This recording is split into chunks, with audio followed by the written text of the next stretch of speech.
প্রয়াত নারায়ণচন্দ্র শ্রীমানি আমার সেজ মাসিমণি ছিলেন।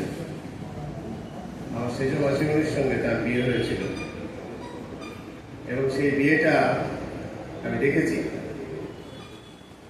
অনেকদিন আগে। তো আমার বেশ মনে আছে যে আমাদের দেশ তখন ভাবত সুভাষচন্দ্র ফিরে আসবেন, এরকম ছিল সেই সময়টা। এখন আর আমরা আশা করি না, অনেক আশা আমাদের শেষ হয়ে গেছে।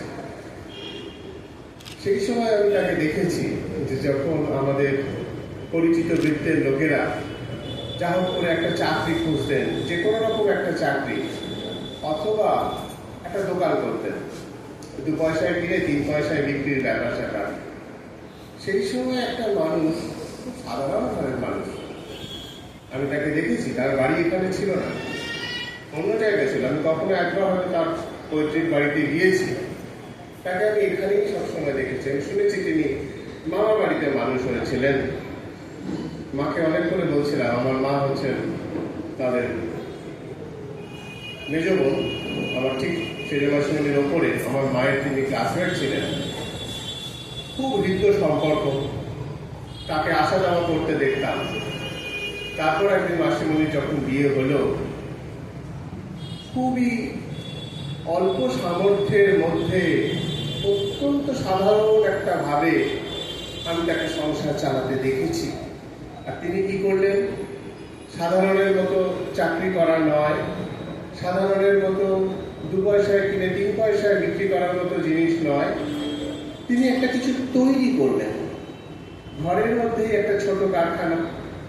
আমি মাসিমণিকে দেখেছি এবং কখনো কখনো আমার অন্য যে ছোট ছোট মাসিমণিরা ছিল তারাও গিয়ে আমি দেখেছি যে অলি সেট, আমার অলি সেটটার কথা মনে পড়ছে। তার সেই খাপ তৈরি হচ্ছে প্লাস্টিকের, হয়তো কোনো সিঁদুর কৌটো বা প্লাস্টিকের ছোট ছোট আইটেম। তো একটা মানুষ যখন একটা জিনিস কিনে বিক্রি করে, তার কোনো পরিবর্তন করে না, তখন তার ভাবনা চিন্তা একরকম।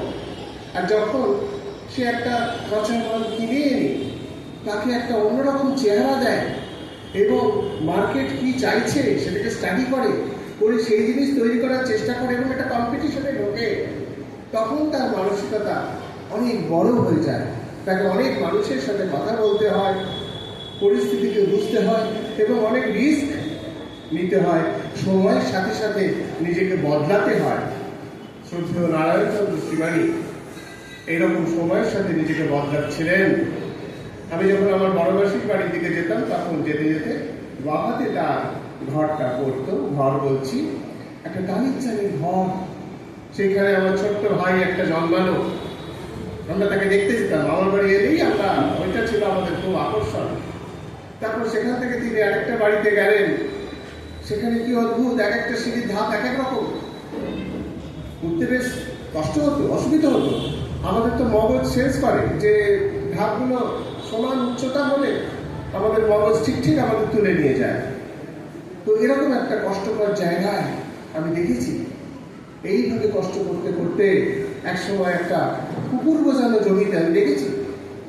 সেই জমিতে তাকে বাড়ি করতে হয়েছে। বড় উঁচু শক্ত জমি কেনার সামর্থ্য তার সে সময় ছিল না। তাকে কেউ কিছু দিয়ে দেয়নি, পৈতৃক সম্পত্তি তিনি সেরকম পাননি, পৈতৃক জমি পাননি। খুব কষ্ট করে একটা মানুষ বড় হয়েছেন।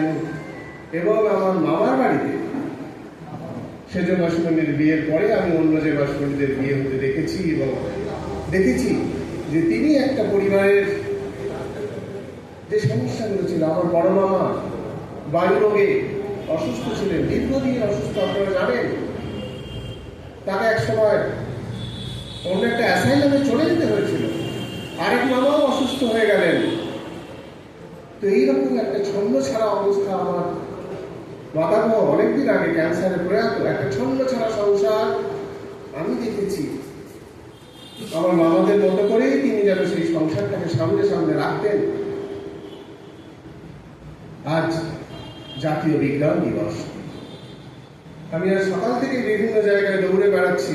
দূর কেশিয়ারিতে আমি একটা স্কুলে অনুষ্ঠানে ছিলাম, কিন্তু আমি এই অনুষ্ঠানে আসাটাকে বাদ দিইনি।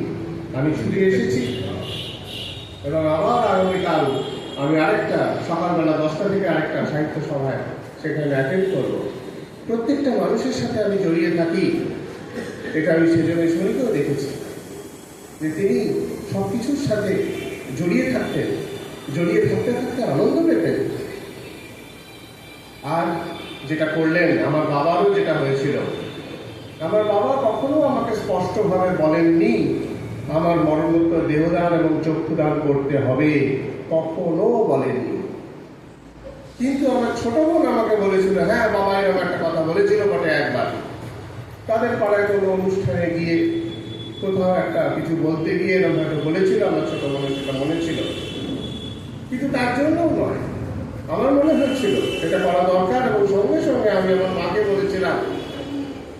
আমার খুব ভালো লেগেছে, আমার মা এক কথায় বলেছিলেন, হ্যাঁ এটা হবে, তুই কর, তুই যেটা ভালো বুঝিস সেটা কর। এবং আমার ভাই বোনেদের, আমার জ্যাঠতো দাদা সবার সহযোগিতা দিয়েছিলাম। আমার অপুমামা সেদিনকে ভারতের রাষ্ট্রপতি, বাঙালি রাষ্ট্রপতি প্রণব মুখোপাধ্যায়, তিনি এসেছেন। রাস্তাঘাট পুলিশ প্রশাসন জট পাকিয়ে ফেলেছে, যেমন তারা করে ফেলে থাকে। সেই অবস্থায় আর্যিকর থেকে আমাকে চাপ দিচ্ছে যে আজকে হাত ছুটি ঘোষণা হয়েছে, বিবেকানন্দের জন্মদিন, আপনি তাড়াতাড়ি আসুন, নইলে আমরা দেহ নেব না। একটা অদ্ভুত অবস্থার মধ্যে আমরা আছি। মৃত্যু শোকাচ্ছন্ন একটা পরিবার সেই দেহ দিতে চাইছে এবং স্বাস্থ্য প্রশাসন থেকে তাকে বলা হচ্ছে অমুক টাইমের মধ্যে আপনি আসুন, নইলে আমরা দেহ নেব না। তার মধ্যে দিয়ে কষ্ট করে দিয়েছি। আমি আশা করব আজকে জাতীয় বিজ্ঞান দিবস, আজকে এইরকম একটা অদ্ভুত কাজ, যে মানুষের যে শরীরটাকে অনেকে পুড়িয়ে নষ্ট করে ফেলে, সেরকম নষ্ট না করে ফেলে একটা পরিবার তাদের প্রিয়জনের দেহ দিল। কিসের জন্য? এই কারণে যাতে মানুষের শরীরের অনেক কিছু, ফুসফুসের অংশ, লিভারের অংশ, ত্বক, হাড়, লিগামেন্ট, অনেক কিছু দেওয়া যায় এবং চোখের কর্নিয়া। আপনারা ভাবুন, যে মানুষটা দেখতে পাচ্ছে না, সে যদি দেখতে পায় তার পরিবারের লোকের কত ভালো লাগে।